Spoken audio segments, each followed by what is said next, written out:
When you look at that with the microscope, with the different staining methods, perfusion methods, then you may as well be looking at completely different myocardial and cardiac pathologies. It looks just completely different when you look at it with pathology methods. So we believe that the hypothetical optimal treatment for these patients in the future will be depending on what precise tissue injury stage the patients are in. You're listening to Parallax from Radcliffe Cardiology in association with makeadent.org. Here is your host, Ankur Kalra, MD.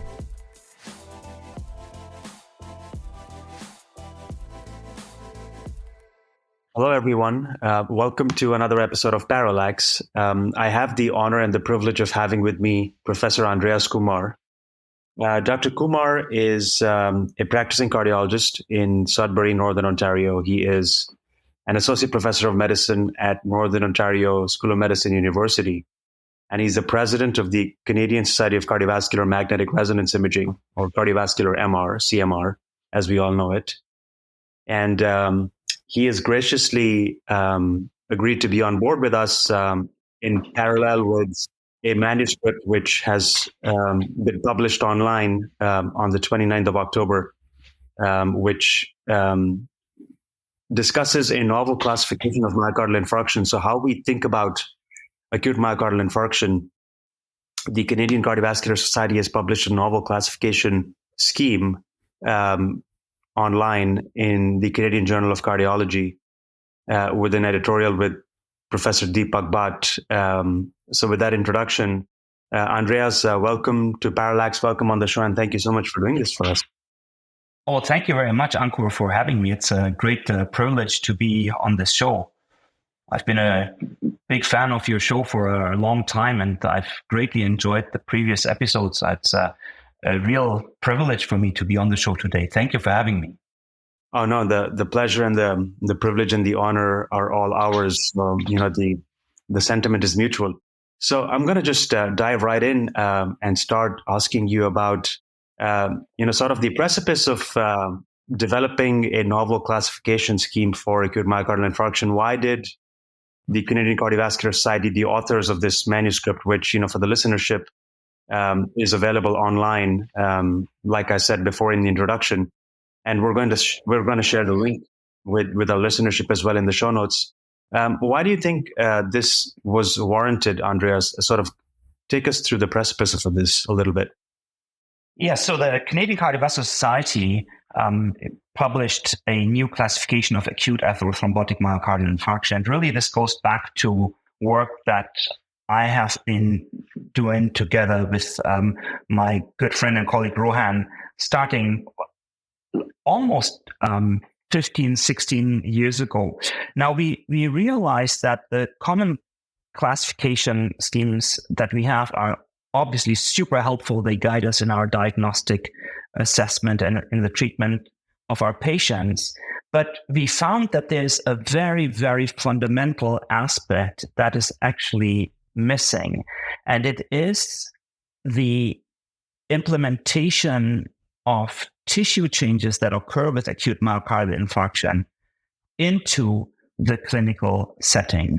So what I'm talking about here is that we have all these classifications, for example, the universal definition, which looks at the etiology of myocardial infarction, which is very helpful. And then it guides us in terms of how we address these issues. We have risk stratification scores, the TIMI risk score, the heart score, other scores that help us to kill classification. But really, we have learned a lot about the tissue changes that occur at the level of the myocardium and the microvessels. And a lot of this research had been done based on pathology studies in the 1970s, 80s, and 90s. And then we got this incredible opportunity with in vivo tissue imaging with MRI. And we learned more with the tissue imaging techniques with MRI, contrast echo, and also with angiographic flow assessment. And we learned that there's actually a lot more happening in the tissue than just cardiomyocyte necrosis. There's myocardial edema, there's reperfusion injury with microvascular obstruction, and myocardial hemorrhage. And these issues actually led us to develop a new classification, because we had a number of important realizations. We learned that these tissue injuries are all connected, but they are actually an escalating cascade of tissue injuries. So at the very beginning, you have myocardial edema, you have reversible injury. And then if the patient with an atherothrombotic myocardial infarction does not get treated in time, then the injury will progress and lead to cardiomyocyte necrosis. And only then, as the next step, will there be microvascular injury, so microvascular obstruction. And as a fourth step, there will be reperfusion hemorrhage. There's a cascade of injury that we believe needs to be put onto the center stage of attention here, because it is very important for several reasons. First of all, we have a cascade of injury that reflects the severity of tissue injury. So let me quickly tell you about the four stages that I'm talking about. So the Canadian Cardiovascular Society classification has 4 stages of myocardial infarction. The first stage is aborted myocardial infarction. This is when you have epicardial coronary artery thrombosis, but you're quick to provide therapy, or perhaps there's spontaneous abortion of the MI and the patient has minimal injury. The second stage is cardiomyocyte necrosis, which leads to significant damage of the heart muscle. But critical here is that the microvessels are still intact. And at stage 3 and stage 4, you have microvascular involvement with microvascular obstruction at stage 3. So the microvessels are actually still anatomically intact, but they are obstructed. And at stage 4, you have disruption of the microvessels with reperfusion, and you enter a territory of hemorrhagic myocardial infarction, which has profound implications for patient care. So this is what we had realized over the last few years. And we then brought this forward to the Canadian Cardiovascular Society, and they made us go through a very rigorous process. And the Canadian Cardiovascular Society asked us then subsequently to create an expert panel, which we did, and we wrote it up. And they then reviewed it and put us through a review process. And finally, the Canadian Cardiovascular Society said, okay, this is actually valid, and we will endorse this, and we will publish this as the Canadian Cardiovascular Society classification of acute atherothrombotic myocardial infarction. Congratulations for this feat, and thank you for going over the classification scheme with us for acute atherothrombotic myocardial infarction. In terms of how this gets imbibed in clinical practice, and perhaps how people start rethinking about acute myocardial infarction, how do you think this changes what we do at the bedside? Is what I'm asking you. Do you foresee imminent, immediate changes, or have the committee members recommended sort of a practical application of this classification scheme when assessing patients clinically at the bedside? So I think there are no immediate clinical changes that this classification will trigger right now, tomorrow morning at 8:00. But what it does is it provides the very basic information that not all myocardial infarctions are the same. So right now, when we see a patient with let's just say an anterior ST elevation myocardial infarction, which is obviously the most dangerous type of acute atherothrombotic MI, we may have 2 patients that look the same. They may have the same age, the same gender, the same anterior territory, the same immediate reduction in their ventricular function, the same mid-LAD occlusion, and we reperfuse them. But the basic information from this paper is that if you actually start looking at the level of the tissue, then not all myocardial infarctions are the same. And there is this cascade of stage 1, 2, 3, 4, which will translate over a spectrum of aborted MI, stage 2 cardiomyocyte necrosis, stage 3 microvascular obstruction, stage 4 hemorrhage. It will translate into deteriorating prognosis for the patient. And this is data that is quite well established from mostly imaging studies, but also interventional studies looking at no reflow. There's a lot of studies looking at aborted MI versus non-aborted MI. And the increase in risk for the patient is rather dramatic. So when you go from an aborted MI to a more evolved myocardial infarction, so you go from a CCS stage 1 to a 2, 3, or 4, immediately you have an increase of major adverse cardiovascular event rates of about 2 to 10 times. 10 times increased risk is a massive increase in cardiovascular risk.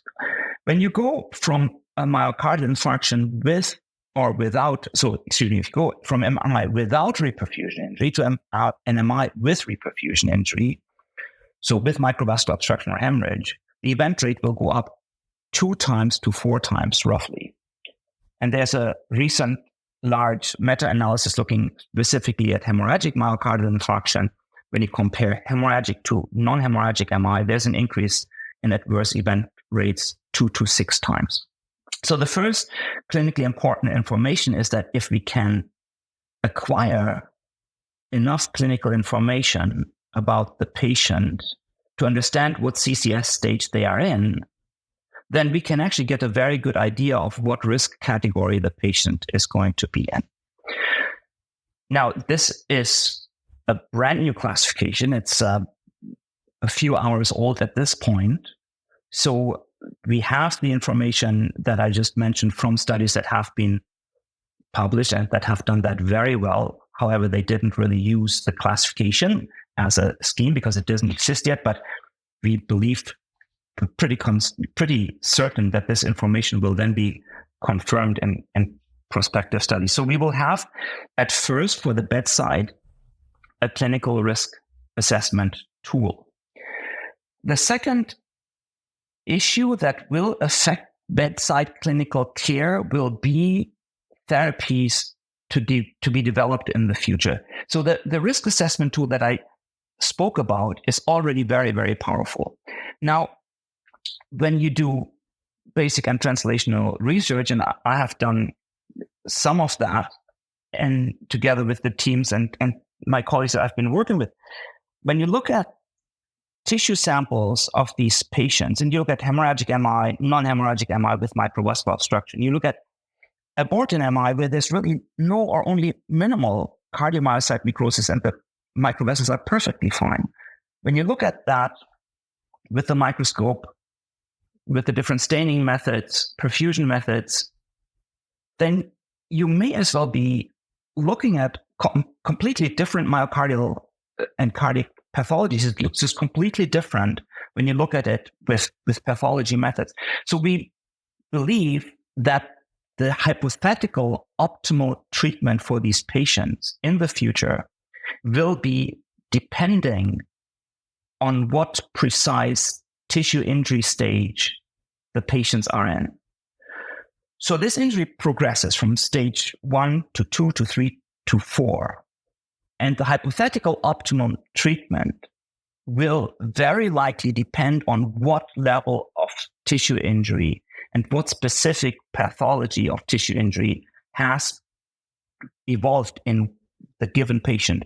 So we will have to stop treating everybody the same at some point in the future and take this information into account. And if we take this information into account, we will be moving to a more personalized, a more patient-specific, a tissue injury-specific therapy.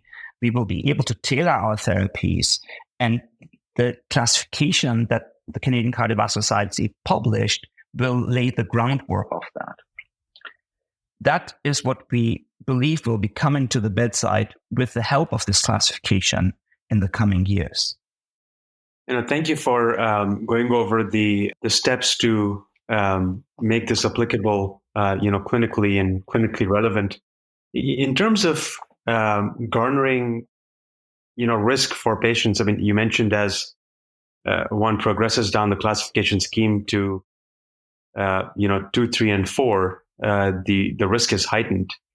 As of now, based on tissue staging from cardiovascular MR, and I'm not even certain that it is standard of care. At least in the US, it's not standard of care that all patients following an acute myocardial infarction, get cardiovascular MR, and perhaps this new classification scheme, changes that. How do you, or what are some of the steps, some of the interventions, or some of the clinical decision-making steps that one can take or one can discuss with patients to optimize that risk? Because, if there are stages 2, 3, and 4, and sort of the initial damage is done, and pending, further evaluation of novel therapeutic interventions to, mitigate these stages at different levels of progression, how do you then optimize risk based on what we know from cardiovascular MR? Ankur, I think you really put your finger on an absolute top key point here. So this is a $1 billion or multi-billion dollar question of how can we hopefully dial back the tissue injury that has evolved, or at least stop it from progression. And let me just highlight to you why I believe this question is so important. Right now, we do not take the advanced classification or tissue characterization into account. And the reason why we mostly do not do that is because we do not have specific therapies that have translated into improvement of patient prognosis for patients, especially with microvascular obstruction, and certainly not with hemorrhagic myocardial infarction. So there are, of course, studies that looked at no reflow, and there are multiple clinical trials that looked at therapies, for example, with GP2B receptor antagonists. We had a lot of promising trials that showed that epicardial coronary artery flow can actually be improved when no reflow is present. However, these studies did not translate in big numbers into improved outcome for our patients. So this is a case-to-case decision that we take sometimes to provide the patient with a therapy. But what this classification actually delivers is the fundamental new idea that we need to put the level of tissue injury, the stage of tissue injury, the CCS stage of tissue injury, now to the center of our attention. Because only when we start thinking about this, then we will be able to start thinking about developing therapies for it. So what those future therapies will be is very, very difficult to say. But when you look at the therapies that we're providing right now for these patients with acute atherothrombotic MI, when you look at, for example, beta blocker therapy, we get a risk reduction of about, depending on what trial you look at, but the maximum risk reduction is about 20%. So a hazard rate of 0.8 for major events. And it is certainly guideline-based therapy because of this effect. But when you look at the flip side of the medal, so this is for risk reduction, the therapy that we have for risk reduction. When we look at how risk increases with the increasing CCS stages, then we're not talking about 10, 20%, but we're talking of many-fold increase in risk. So the basic information that the risk goes up with each stage of tissue injury, that is actually in itself very, very powerful. We're talking about 10 times increased risk from stage 1 to combined 2, 3, 4, and then 2 to 4 times risk increase when reperfusion injury is present, and 2 to 6 times when hemorrhage is present. So a very powerful increase. And the classification now provides us with a tool to assess this. The clinical translation of the classification will be easier once therapies will develop, which is what you alluded to. The most hopeful target is, in my biased opinion, a hemorrhagic myocardial infarction. This hemorrhagic myocardial infarction is the worst type of myocardial infarction. It is what we now call the CCS stage 4 myocardial infarction. And it has been for a long time, based on pathology studies, associated with bad outcomes in terms of a very strong association with mechanical complications. So those being free wall rupture, septal rupture, papillary muscle rupture. It is associated with intramural dissecting hematoma, which is terrible news. Mechanical complications, of course, a condition that for the patient is almost like a death sentence. The survival with a mechanical complication in acute MI is about in the 0.5 to 1 or 2% range. It's not more than that. And these patients, unfortunately, usually don't make it. And now we have this classification that will allow us to capture this as a spectrum and give us a semi-quantitative tool to see where the patient actually is. Now, in terms of therapy, hemorrhagic myocardial infarction, so CCS stage 4 MI, is actually a beast of its own.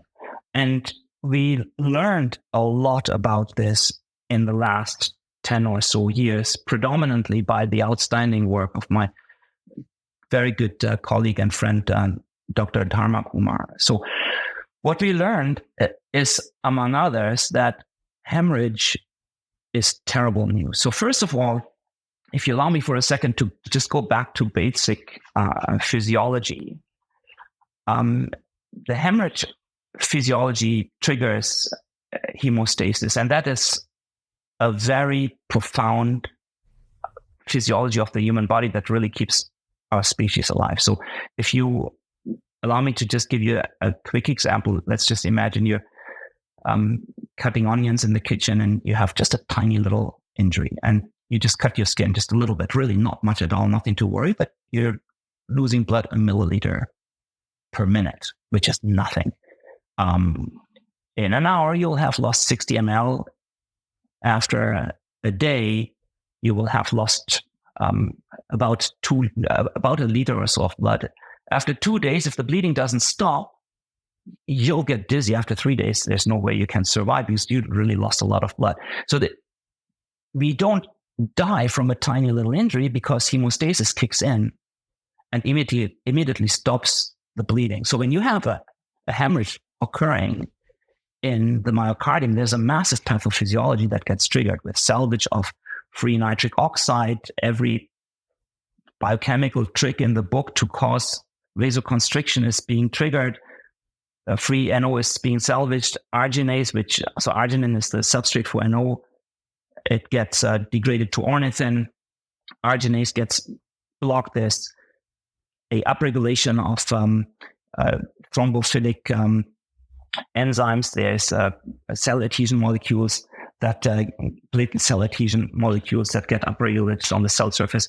So we are getting into an exacerbation of thrombosis and vasoconstriction. Now, if you're talking about a patient with an acute MI and you're dealing with microvascular thrombosis and vasoconstriction, while on the epicardial level, you're trying to get vasodilatation and thrombolysis and coronary flow, then you have on the tissue level something counteracting all of your efforts. So hemorrhage, in a nutshell, is a target where if we can dial this down, we can probably gain a lot for the patient. There's a lot of research that was done, as I mentioned, by my colleague and friend, Dr. Kumar. And what we learned here is that hemorrhage triggers very unique pathophysiologies. There's iron deposition in the tissue. There's macrophages that come in with phagocytosis of these iron crystals that get deposited. There's a perpetual inflammatory reaction that comes on only in hemorrhagic MI, which then leads to fatty degeneration of the tissue and a fatty scar. Most importantly, when hemorrhage occurs, there's actually an additional injury that occurs in the myocardium. So you have the area at risk, and as the injury evolves, you have the wave front of cardiomyocyte necrosis, And we try to stop this cardiomyocyte necrosis by early reperfusion. If you get to a point where you reperfuse and you have hemorrhage, you have a new tissue injury building up, you have a bleed inside the myocardium with all the pathophysiology triggered that I mentioned earlier. But importantly, there is a post-reperfusion infarct expansion that occurs. Now, let this just sink in for a second here. We try to reperfuse the patient in order to stop the wavefront of cardiomyocyte necrosis. But if we reperfuse and there's a hemorrhagic MI that evolves as a consequence of the reperfusion, then there is actually an additional injury that occurs and it leads to infarct expansion after the reperfusion. So these patients get an infarct size increase of more than twofold in the first 48 hours up to 72 hours after reperfusion. And we published this last year in JACC. And we could see this in an animal model and with the corresponding troponin data in patients. So not only does the infarct size get larger, you get the specific pathology of iron deposition and the related pathophysiology, which is terrible because it leads to specific continuous inflammatory activity and then to fatty degeneration of the scar. And when we look at these patients 8 weeks out, the infarct size actually remains larger. They have worse remodeling of the scar. And all of this was seen in patients that with and without hemorrhagic MI that entered with an identical area at risk. So these patients were essentially very, very similar, but when the hemorrhage occurred, we saw this infarct expansion. And because there is specific biochemical and inflammatory pathways that get triggered with hemorrhagic infarction after reperfusion, I believe that there may be some therapeutic targets where we may be able to come in and dial down the effects of the injury, hopefully. Coming back to the classification, what the classification provides is, first of all, the very, very fundamental information that not all myocardial infarctions are the same. You may have on your coronary care unit 2 patients and they may have the same gender and the same age and the same ST segment elevation pattern, let's say the precordial leads or inferior leads, whatever it may be. But when you look at the tissue, they are not the same. And if we are able to capture this information and see what is actually going on, is it hemorrhage, is it MVO? And now to facilitate that, is it CCS stage 1, 2, 3, or 4? Then we will be able to predict how the patient is going to do, and we will be hopefully providing the targets for future tissue-directed therapies. We believe that in the next 5, 10, 20 years, we may have specific therapies for each specific CCS stage. And the differentiation of these myocardial infarction will translate, hopefully, into differentiated therapies. And we will be able to use this classification scheme for tissue-directed therapy. So what is this classification going to do? Let me just recap what I believe it's going to do. First of all, this classification scheme, I believe, will help us to understand the risk of a given patient that we are treating for an acute atherothrombotic MI. The risk goes up as the injury goes up in CCS stage 1. Stage 1 aborted, stage 2 cardiomyocyte necrosis, stage 3 microvascular obstruction, stage 4 hemorrhagic MI. So as the patient progresses in their injury, we can hopefully get prognostic information. And again, the tissue injury progression is optional. Theoretically, if we come in and we provide the patient with therapy in an early and appropriate fashion, then we can stop the injury at an earlier stage. So that's the first thing. The second thing is we believe that these CCS stages of acute MI could be used as endpoints in clinical trials. So right now, when we do clinical trials, we look at patients with acute atherothrombotic MI.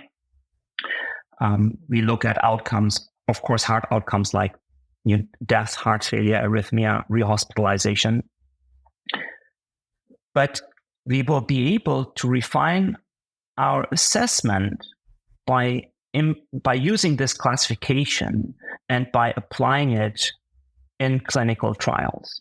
If we have a new therapy that we're testing for acute myocardial infarction, and we see as an outcome that there is less stage 4 and less stage 3, then we may actually have found a therapy that may be able to be cardioprotective and reduce the injury as it evolves on the tissue level. At the level of basic and translational research, I mentioned this already, the tissue injury is very much different. And I encourage everyone to have a look at the basic and translational literature. When you just look at the images, it is really like you're looking at different diseases almost. So on the tissue level, stage 1, stage 2, stage 3, and stage 4 are profoundly different. So the best therapy will probably be different. And then the last point where it may probably make a difference is health systems research. So when we look at how effective our hospitals, our healthcare systems are working, and we make an improvement at a health systems level, and that may be improving workflow, improving diagnostic efficacy, improving access to the cath lab, then we may be able to use the CCS classification as endpoints, and we can perhaps come up with statements that, we improved our cath lab access, we improved our STEMI program, and now as a result, we are seeing less stage 4 myocardial infarction. We're seeing less stage 3 myocardial infarction. We're seeing more aborted myocardial infarction. So we believe that the classification can have profound implications on all levels. But what we're seeing right now is only the first step. We just put it out there a few hours ago, and we believe it's fundamental, but we believe that it can possibly have profound implications for everything that we do with our patients in acute myocardial infarction. Thank you for eloquently explaining in detail what the classification does to the current paradigm of clinical practice. Is paradigm changing? It's paradigm shifting, clearly. And, I'm excited to see the future investigational therapies that target hemorrhage as a hard endpoint, and also, tie it closely with some of the clinical endpoints that we see, particularly mortality and heart failure in post-acute myocardial infarction patients, I think would be fascinating. And almost, I would say, a final frontier, because I know that ischemia reperfusion has been the final frontier for interventional cardiology. And some of the studies in ischemic preconditioning have been promising, but have not really panned out to the point where it's become standard of care guideline recommendation. So, what you've proposed in this novel classification scheme clearly is, like I mentioned, is paradigm shifting. A final few minutes in the podcast here, and again, congratulations on what the group has accomplished. To you as well as Dr. Dharma Kumar, and again for the listenership, we have the link to the paper in the show notes, and as well as the editorial by Dr. Deepak Bhatt, who's been a guest at Parallax, and his editorial is also in the show notes. Andreas, for the final few minutes of the episode, again, dialing back to what we can do now in the interim, and maybe, a sneak peek into what you think may be future targets, future therapeutic options, and, certainly target hemorrhage as a target. I think for the listenership, what would be helpful would be, and I'm going to ask you this in a leading question format, is that we know that in the acute myocardial infarction stage, beta blockers are cornerstone. You mentioned that at the beginning of the conversation. Certainly dual antiplatelet therapy, high intensity statin therapy. I think where I think guidelines do a good job in mentioning these agents as well. I still do not see them as widely used as beta blockers, perhaps, in patients with acute myocardial infarction. Now, it depends if there is associated ischemic left ventricular systolic dysfunction. I would certainly see neurohormonal agents like ACE inhibitors or angiotensin receptor blockers. What do you have to say about agents like spironolactone, which has an indication in acute myocardial infarction, and colchicine, some excellent data out of European investigators, and then SGLT2 inhibitors, which seem to probably be working in every disease subtype within cardiovascular medicine. Where do you see these three agents particularly play a role, if any, in the hemorrhagic myocardial infarction subtype? This is first of all, this is a great question. Fundamentally, what I think is we need to reconsider multiple therapies that we're providing, taking this new classification into account. Because what we know from the clinical trials is that the medications that we're using, based on the appropriate guideline recommendations, they work in this group of patients with acute atherothrombotic MI. But these patients are usually included in the trials based on diagnostic criteria like type 1 infarction according to the universal definition, or you have ST elevations, you include STEMI patients. And then this group of patients gets assessed for the respective drugs that you mentioned, and that may be ACE inhibitors, beta blockers, statins, spironolactone, SGLT2 inhibitors. And the group in itself has a favorable response compared to the placebo group, and then we decide we go forward. But what really is a fundamental question that we're proposing here is, if you take the CCS classification and you reassess all these data that we have using the CCS classification, what is it that we're going to see? And I don't know the answer, but I could very well imagine that, for example, perhaps we will find that these therapies actually are working very, very well on stage 2, where you have cardiomyocyte necrosis, but maybe they're less effective at stage 3 and stage 4. Maybe there's therapies for stage 3 and stage 4 that are specific to stage 3 and stage 4. What exactly is it going to be for stage 3 and stage 4, especially for stage 4 for hemorrhagic myocardial infarction? I do not know. The most interesting drug group here right now is iron chelators, because the pathology, there's different waves of pathology in hemorrhagic infarction. First of all, it's the infarct expansion, which then results in dramatically larger infarct size times 2 and more, and then adverse remodeling. But this then also translates into worse LV function. So all these heart failure therapies will probably be helpful in this infarction group. But what the classification opens up is a new way of looking at myocardial infarction, a more differentiated way of looking at acute atherothrombotic MI. And perhaps we will be able to identify medications or pharmacological or perhaps non-pharmacological agents that will address specifically stage 3, specifically stage 4. And perhaps we may learn that therapies that are beneficial for stage 2, 3, and 4 are maybe not needed for a stage 1. If you have an imported MI and the patient walks out with normal LV function, maybe we can save them the therapy that we would provide to other patients. So the fundamental information from the classification is that not all myocardial infarctions are the same. Not all STEMIs are the same. If we start looking at this terrible disease through the lens of this 4-step classification, maybe we will be doing a better job in the future at providing care for our patient. No, Andreas, this has been a great discussion. And again, this has been very detailed, very nuanced. And, I thank you for your expertise on this topic. And again, congratulations on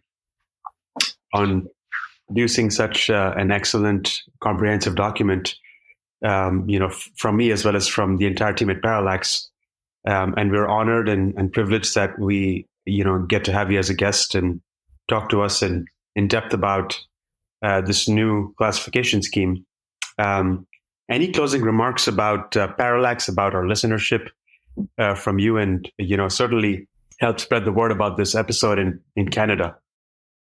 Yes, so I like to first of all say I'm humbled and honored to be on the show.